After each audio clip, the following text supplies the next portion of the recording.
ورحمة الله وبركاته. الحمد لله الذي نحمده ونستعينه ونستغفره ونعوذ بالله من شرور أنفسنا ومن سيئات أعمالنا. من يهد الله فلا مضل له ومن يضلل فلا هادي له.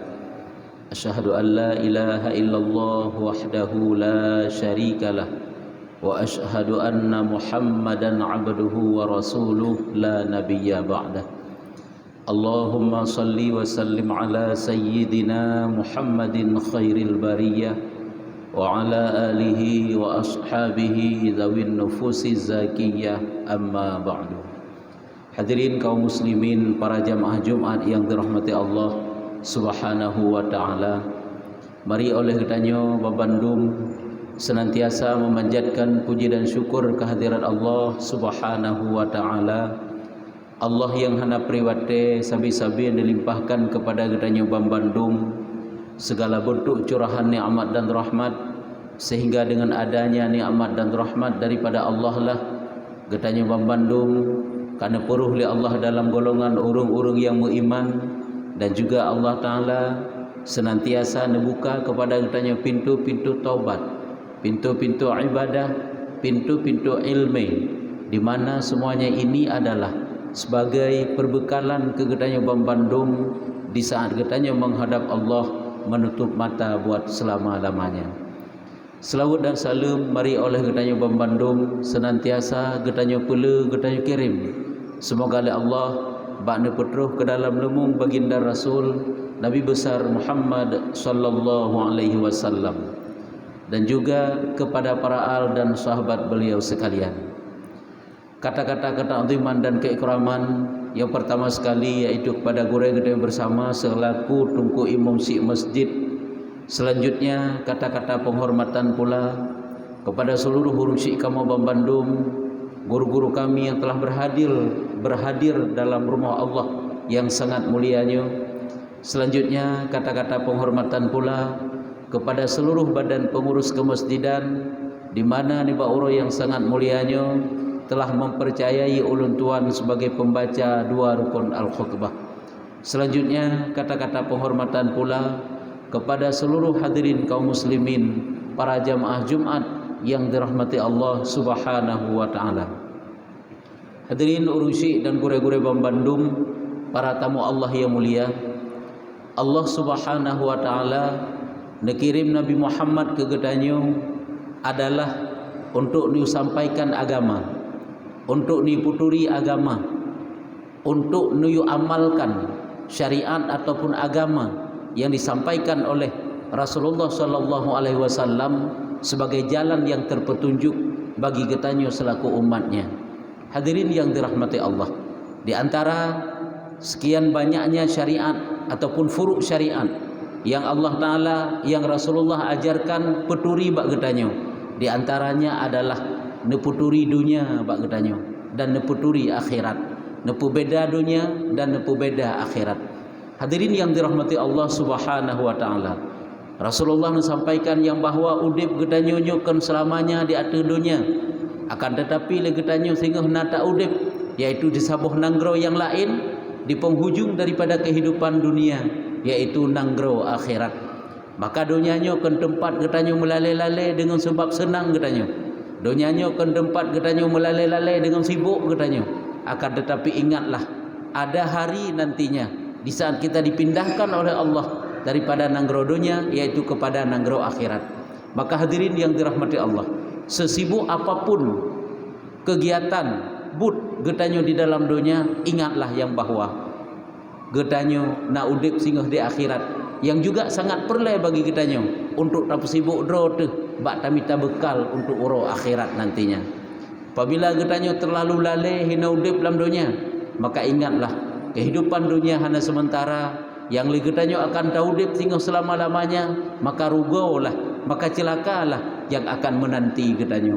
Hadirin yang dirahmati Allah Subhanahu wa taala, apabila syariat yang dibalik Rasulullah ke getanyo, kadang-kadang le getanyo karap menghadap Allah taala tadi, namun syariatnya menteng jahi masalah semayang, jahil masalah baca Quran, jahil masalah tum aurat, riba dan sebagainya, pupu barang kapu lain furuk-furuk syariat, maka sangat dikhawatirkan getanyo mati sehingga iman gadah. Hadirin yang dirahmati Allah Subhanahu wa taala. Sehingga oleh para ulama nepegah di dalam sebuah kitab, yaitu kitab Jauhar Mauhub, ada beberapa perkara sebab-sebab sehingga manusia itu mati su'ul khatimah kepada. Napa di macam sebab-sebab sehingga manusia itu mati su'ul khatimah. Di antaranya diceritakan hinan yang pertama, yaitu orang yang selalu melalaikan salat, orang yang selalu meninggalkan salat. Hadirin yang dirahmati Allah, maka ketahuilah yang bahwa sesibuk apapun kegiatan kita dalam dunia, jangan pernah kita tinggalkan salat. Sehek apapun but yang kita pubut, jangan pernah kita membelakangi salat, artinya meninggalkan salat. Ataupun sesakit apapun dan sesusah apapun kita udip dalam dunia, maka janganlah kita melupakan kewajiban kita, yaitu salat. Hadirin yang dirahmati Allah Subhanahu wa taala, maka baiklah dengan sibuk tinggal semayang, dengan susah tinggal semayang, dengan senang tinggal semayang, dengan segala-gala yang tanyo miliki dalam dunia ka tinggal semayang. Rugo tat-tat sabuh tubuh yang lebih oleh Allah taala padai tubuhnya sehat apabila semayang hai timdeng lembak tubuhnya.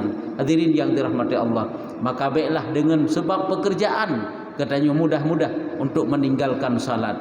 Kadang-kadang lagi tanya sabuh rakaat dalam wate, leboh rakaat iluwa wate, leboh rakaat dalam wate, sabuh rakaat ula wate, maka robahlah keadaan getanyo yang laginyo supaya baiklah mati getanyo, yaitu tinggal iman, gadah iman, naudzubillah.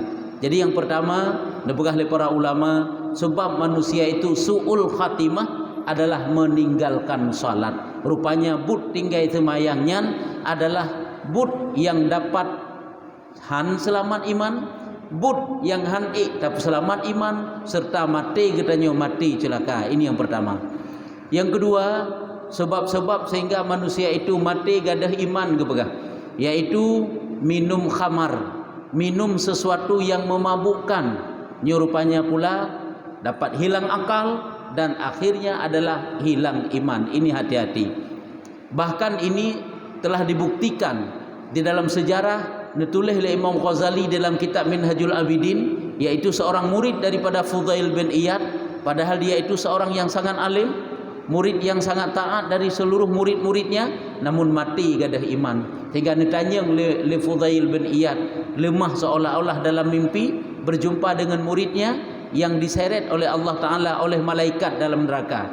Sehingga ditanya, pakan sebab Allah Ta'ala gepegadah iman kata, padahal dari seluruh murid-murid lun gata yang paling taat, dari seluruh murid-murid lun gata yang paling alim, tapi pakan mati gata laginyo. Dijawablah, hana dosa yang lun pubut dalam dunia kecuali he macam tagai. Di antara salah satunya dosa itulah minum khamar. Kenapa dia minum khamar? Karena dia menderita suatu penyakit yang nejak bak seluruh tabib, bak surah doktor, bak surah gedanya uranya, yaitu kepegahan pulih penyakit gaunya, kecuali lam tip-tip siton dia itu diperintahkan untuk minum khamar 1 gelas, sehingga rutinlah tip-tip siton gejib khamar legoknya. Rupanya nyan gejibnya kan karena nafsu ge, tetapi karena keubat. Maka Allah Ta'ala rupanya bengih gesit sehingga mati murid Fudail bin Iyad tersebut ditinggalkan iman, haik ge selamat iman. Maka hati-hatilah dengan perkara-perkara yang diharamkan oleh Allah Ta'ala. Baik mentang-mentang hana ubat ataupun jid ke ubat, tak anggap itanya hana ubat lain, sehingga mudah-mudah itanya berkekalan di atas mengkonsumsi obat-obatan yang haram, obat-obatan yang najis. Maka hati-hatilah. Ini telah dibuktikan dan kanyata gepelemah oleh Allah. Maka perkara yang dapat menghilangkan iman yang ketiga itulah minum khamar. Ini adalah memang telah dibuktikan oleh murid Fudail bin Iyad.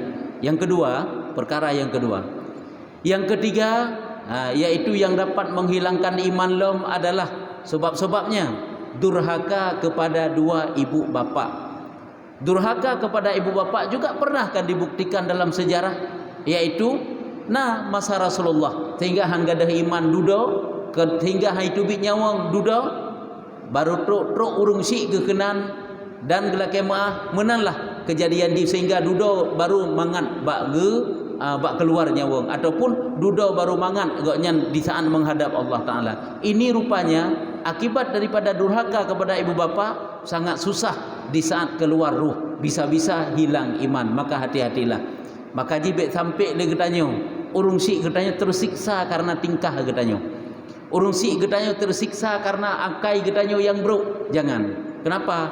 Karena apabila getanyo terhadap mereka itu jika anak yang durhaka kepada ibu bapa itu juga adalah dapat menghilangkan iman. Yang kerja baik tanya orangnya menyengurung si gop cukup got akai itu.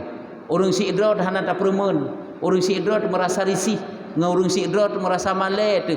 Ingatlah, hari ini kita telah sukses. UBE na je sukses getanyo dari urung si nyan telahir tu. Walaupun gotnya orangnya hana got hi geli.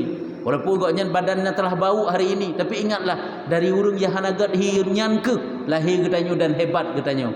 Pernahkah kita membayangkan bahwa setiap saat meluncur doa-doa yang penuh keberkahan kepada Allah untuk kegedanyo dari mulut orang tua kita?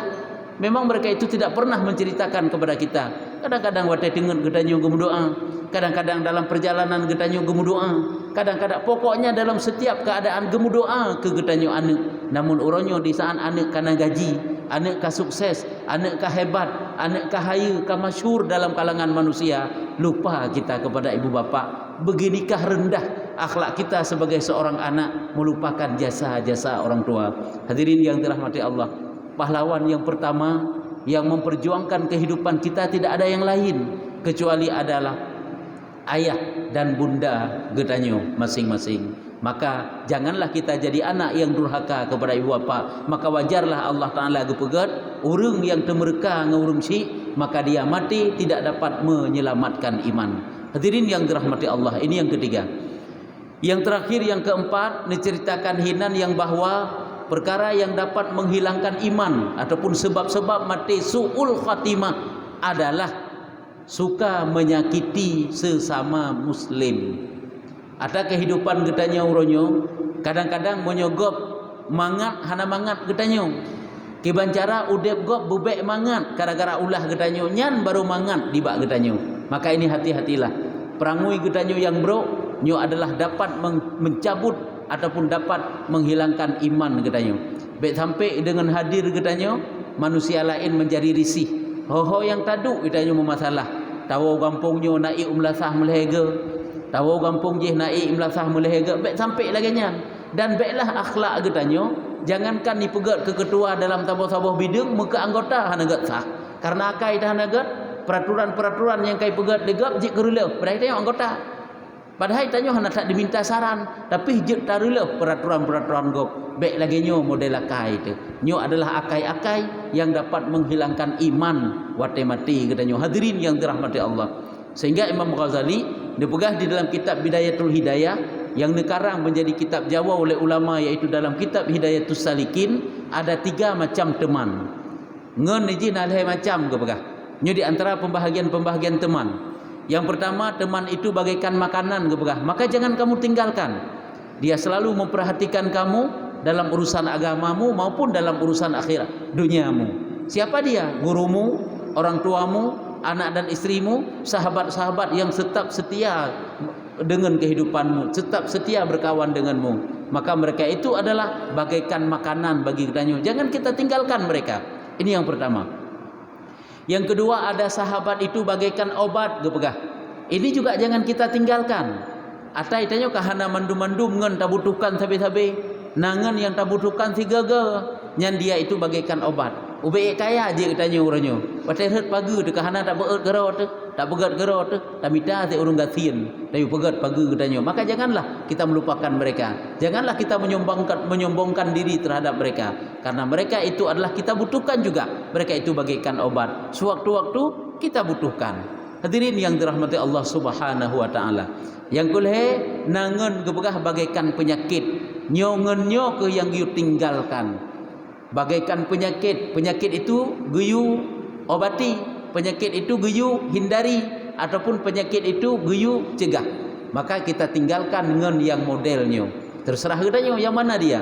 Manusia yang menyobarkan ditanya dengan manusia lain get hubungan tu. Tapi di saat tamungan nganji kabro akai tu ngeur lain hana get li gara-gara urunyan. Oh teta mengen ngagoknya kan semakin tahu dengan Tuhan, semakin anagat aju-aju. Ada tamungan ngagoknya menyobarkan hana tak galak dekat dunia, urunnya pertama galak laju-laju ke dunia. Maka teman itu adalah bagaikan penyakit. Bukan kita membenci orangnya, tapi membenci akhlaknya. Jangan kita ikuti cara-cara hidupnya. Hadirin yang dirahmati Allah Subhanahu wa taala. Seorang sahabat daripada Abi Hanifah bertanya kepadanya, apa perkara yang dapat menghilangkan iman? Nyu segi lain. Ni jawab, nah beberapa perkara, cik. Yang pertama, gebegah manusia yang lupa bersyukur kepada Allah. Ini matinya akan ditinggalkan iman. Akan ditanggalkan iman oleh Allah Ta'ala. Nikmat bergelimpangan dalam kehidupannya, namun nikmat yang ada bukan dia semakin dekat kepada Allah. Namun dengan nikmat tersebut membuat sebab-sebab dia jauh kepada Allah. Bahkan mutapat-tapat dosa akibat daripada nikmat yang dijuhud Allah. Artinya adalah yang pertama, manusia yang tidak mau mensyukuri nikmat-nikmat Allah. Nyo rupanya urung ingkar ke nyo gadah iman cik wate mati itu. Ini yang pertama. Yang menurut yang dipegah li Abi Hanifah. Ditanya oleh sahabat daripada Abi Hanifah. Olehnya urung yang kedua, sebab manusia itu gadah iman lom ke begah. Suka menzalimi sesama Islam. Nyo sama lagi bunuh tiklom. Yaitu orang yang mau berbuat zalim kepada sesama saudaranya. Olehnya yang ketiga adalah melupakan mati. Dewa ke mati sehingga wate mati terkejut sehingga boleh jadi dia itu mati gadah iman. Nauzubillah. Hadirin yang dirahmati Allah. Padahal katanya go pegah gi tafakkur banyak-banyak kepada kematian. Karena dengan tafakkur kepada kematian dapat melembutkan hati katanya. Hadirin para jamaah Jumat yang dirahmati Allah Subhanahu wa taala.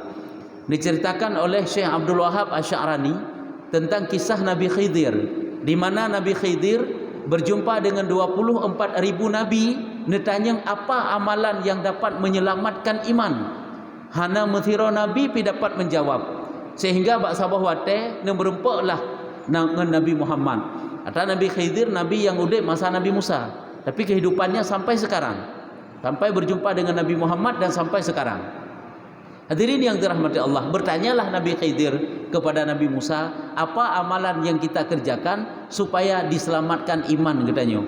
Maka Nabi Muhammad menjawab, bahlun tanya Mbak Jibril lele.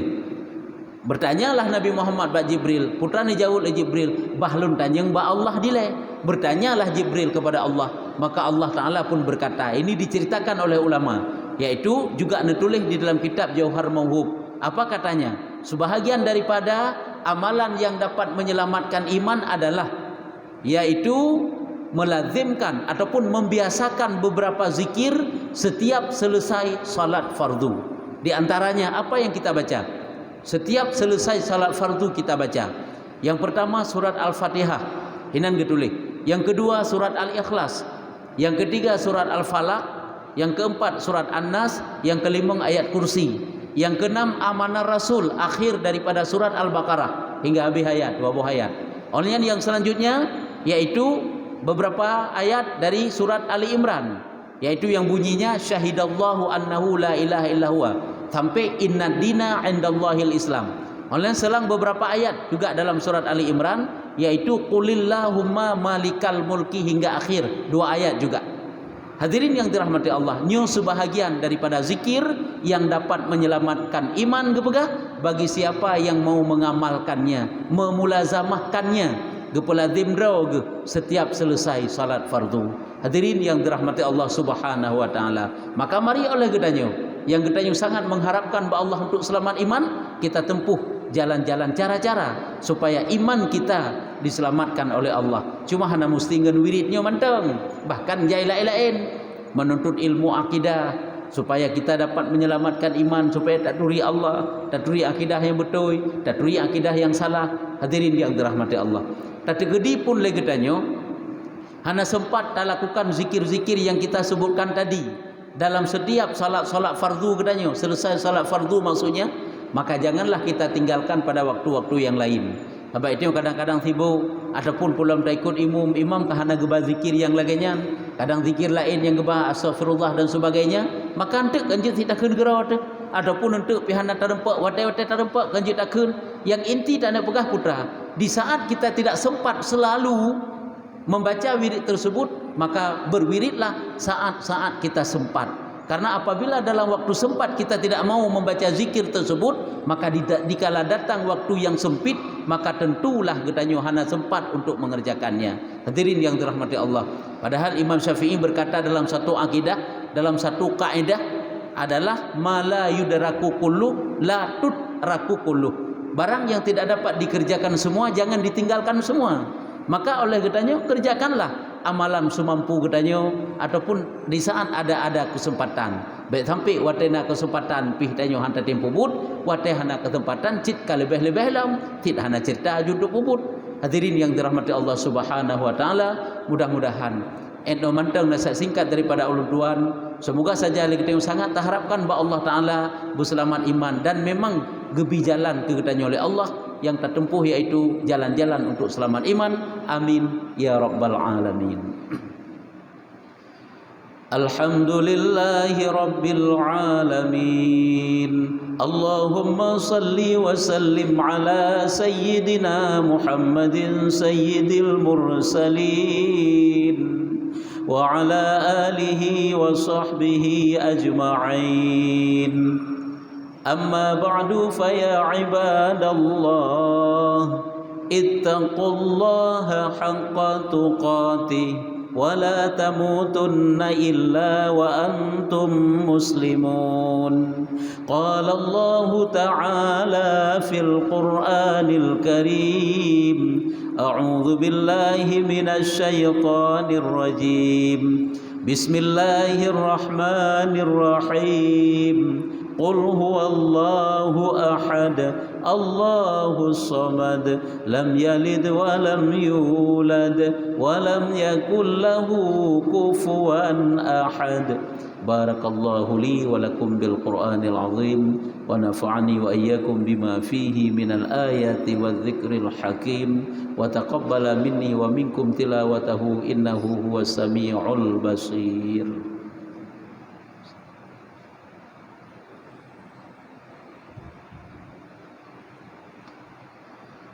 الحمد لله رب العالمين. اللهم صل وسلم على سيدنا محمد سيد المرسلين وعلى آله وصحبه أجمعين. أما بعد فيا عباد الله أوصيكم وإياي بتقوى الله فقد فاز المتقون.